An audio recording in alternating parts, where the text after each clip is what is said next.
Well, this is the 20th talk in this collection, and this is called A Gift of Dhamma, and this was first published in the book Bodhinyana. This was the first collection of Ajahn Chah's teachings put into a substantial book form, and this was a discourse delivered to the Assembly of Western monks and novices and lay disciples at Bungwai Forest Monastery, Wat Pa Nanachat, in Ubon on the 10th of October 1977.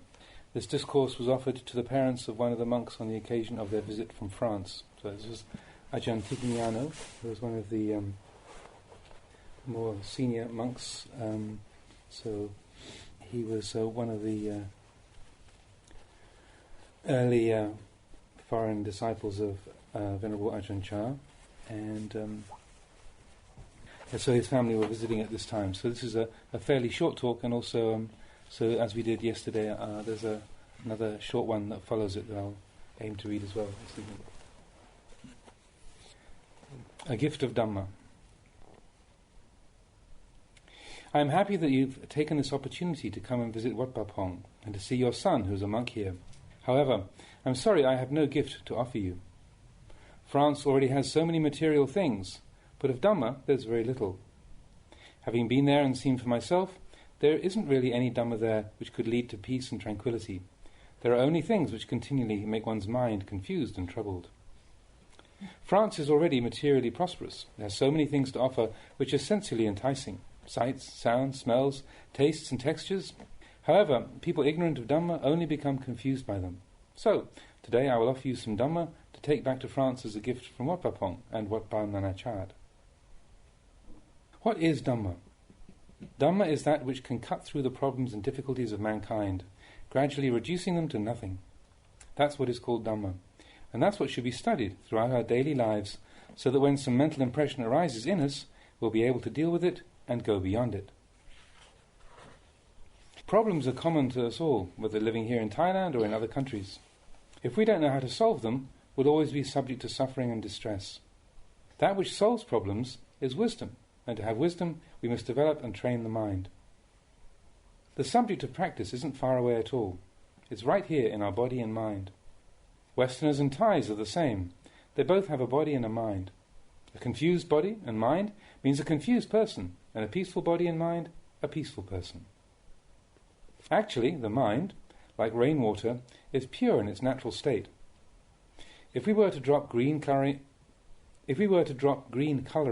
into clear rainwater, however, it would turn green. If we were to drop yellow colouring, it would turn yellow. The mind reacts similarly. When a comfortable mental impression drops into the mind is comfortable. When the mental impression is uncomfortable, the mind is uncomfortable. The mind becomes cloudy, just like the coloured water. When clear water contacts yellow, it turns yellow. When it contacts green, it turns green. It will change colour every time. Actually, that water, which is green or yellow, is naturally clean and clear. This is also the natural state of the mind, clean and pure and unconfused.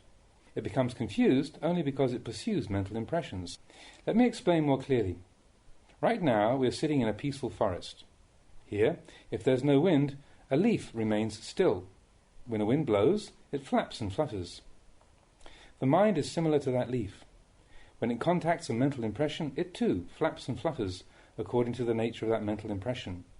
And the less we know of Dhamma, the more the mind will continually pursue mental impressions.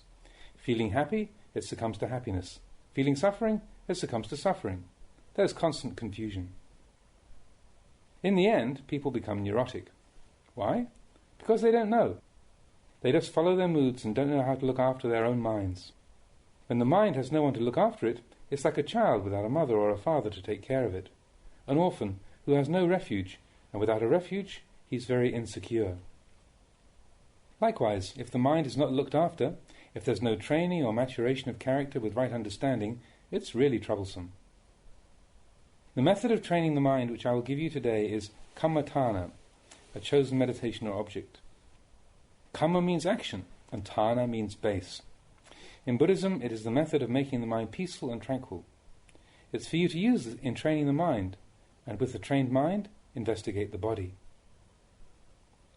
Our being is composed of two parts. One is the body, the other the mind. There are only these two parts. What is called the body is that which can be seen with our physical eyes. The mind, on the other hand, has no physical aspect. The mind can only be seen with the internal eye, or the eye of the mind. These two things, body and mind, are in a constant state of turmoil. What is the mind? The mind isn't really any thing. Conventionally speaking, it's that which feels or senses. That which senses, receives and experiences all mental impressions is called mind. Right at this moment, there is mind. As I'm speaking to you, the mind acknowledges what I'm saying. Sounds enter through the ear, and you know what's being said. That which experiences this is called mind. This mind doesn't have any self or substance. It doesn't have any form. It just experiences mental activities. That's all. If we teach this mind to have right views, this mind won't have any problems. It will be at ease. The mind is mind. Mental objects are mental objects. Mental objects are not the mind. The mind is not mental objects. In order to clearly understand our minds and the mental objects in our minds, we say that the mind is that which receives the mental objects which pop into it. When these two things, mind and its object, come into contact with each other, they give rise to feelings. Some are good, some bad, some cold, some hot, all kinds. Without wisdom to deal with these feelings, however, the mind will be troubled. Meditation is the way of developing the mind so that it may be a base for the arising of wisdom. Here the breath is a physical foundation. We call it anapanasati, or mindfulness of breathing. Here we make breathing our mental object. We take this object of meditation because it's the simplest and because it has been the heart of meditation since ancient times. When a good occasion arises to do sitting meditation, sit cross-legged. Right leg on top of the left leg, right hand on top of the left hand. Keep your back straight and erect. Say to yourself, now I will let go of all my burdens and concerns. You don't want anything that will cause you to worry. Let go of all concerns for the time being. Now fix your attention on the breath. Then breathe in and breathe out. In developing awareness of breathing, don't intentionally make the breath long or short. Neither make it weak or strong. Just let it flow normally and naturally. Mindfulness and self-awareness, arising from the mind, will know the in-breath and the out-breath. Be at ease. Don't think about anything. No need to think of this or that. The only thing you have to do is fix your attention on the breathing in and breathing out. You have nothing else to do but that. Keep your mindfulness fixed on the in-breath and the out-breath as they occur. Be aware of the beginning, middle and end of each breath. On inhalation, the beginning of the breath is at the nose tip, the middle at the heart, and the end in the abdomen. On exhalation, it's just the reverse. The beginning of the breath is in the abdomen, the middle at the heart, and the end at the nose tip. Develop the awareness of the breath. 1 at the nose tip, 2 at the heart, 3 in the abdomen. Then in reverse. 1 in the abdomen, 2 at the heart, 3 at the nose tip. Focusing the attention on these 3 points will relieve all worries. Just don't think of anything else. Keep your attention on the breath. Perhaps other thoughts will enter the mind, and it'll take up other themes and distract you. Don't be concerned. Just take up the breathing again as your object of attention. The mind might get caught in judging and investigating your moods, but continue to practice, being constantly aware of the beginning, middle and end of each breath. Eventually, the mind will be aware of the breath at these 3 points all the time. When you do this practice for some time, the mind and body will get accustomed to the work. Fatigue will disappear. The body will feel lighter, and the breath will become more and more refined. Mindfulness and self-awareness will protect the mind and watch over it. We practice like this until the mind is peaceful and calm, until it is one. One means that the mind will be completely absorbed in the breathing, that it doesn't separate from the breath. The mind will be unconfused and at ease.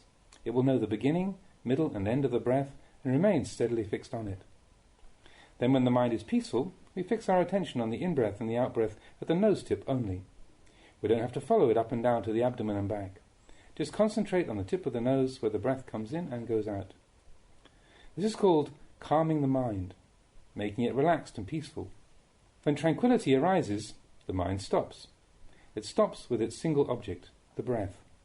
This is what's known as making the mind peaceful so that wisdom may arise. This is the beginning, the foundation of our practice. You should try to practice this every single day, wherever you may be, Whether at home, in the car, lying or sitting down, you should be mindfully aware, watching over the mind constantly.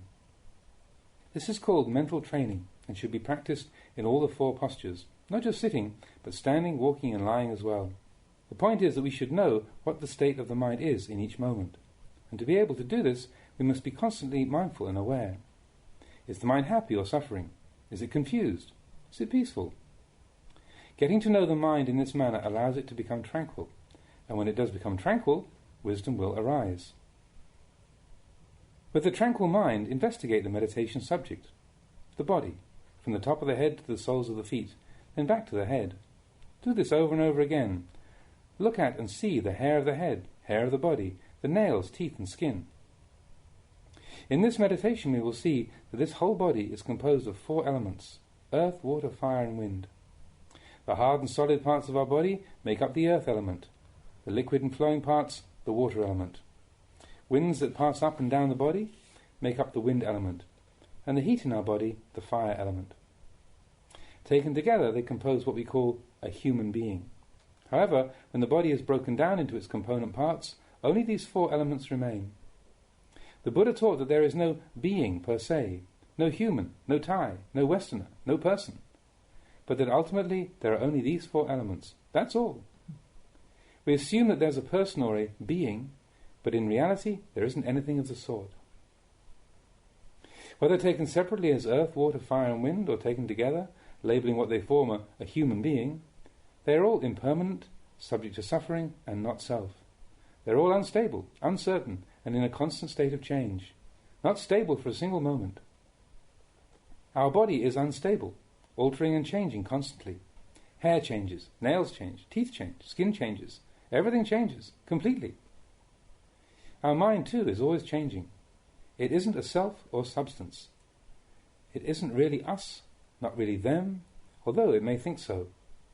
Maybe it'll think about killing itself, maybe it'll think of happiness or suffering, all sorts of things.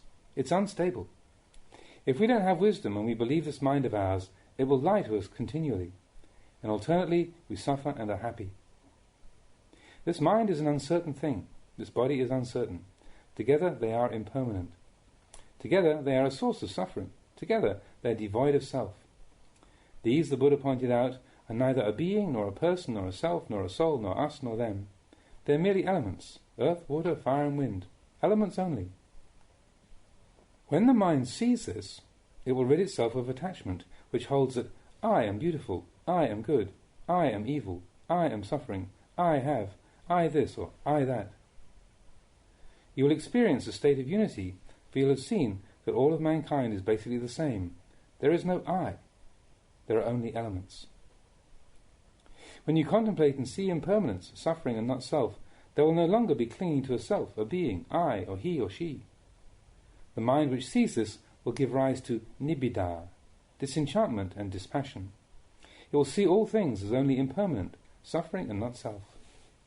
Then the mind stops. The mind is Dhamma. Greed, hatred and delusion will then diminish and recede little by little until finally there is only mind, just the pure mind. This is called practicing meditation. Thus, I ask you to receive this gift of Dhamma which I offer you to study and contemplate in your daily lives. Please accept this Dhamma teaching from Wat Pah Pong and Wat Pah Nanachat as an inheritance handed down to you. All of the monks here, including your son and all the teachers, make you an offering of this Dhamma to take back to France with you. It will show you the way to peace of mind. It will render your mind calm and unconfused. Your body may be in turmoil, but your mind will not. Those in the world may be confused, but you will not. Even though there is confusion in your country, you'll not be confused, because the mind will have seen. The mind is Dhamma. This is the right path, the proper way. You may remember this teaching in the future. May you be well and happy. May you remember this teaching in the future. May you be well and happy.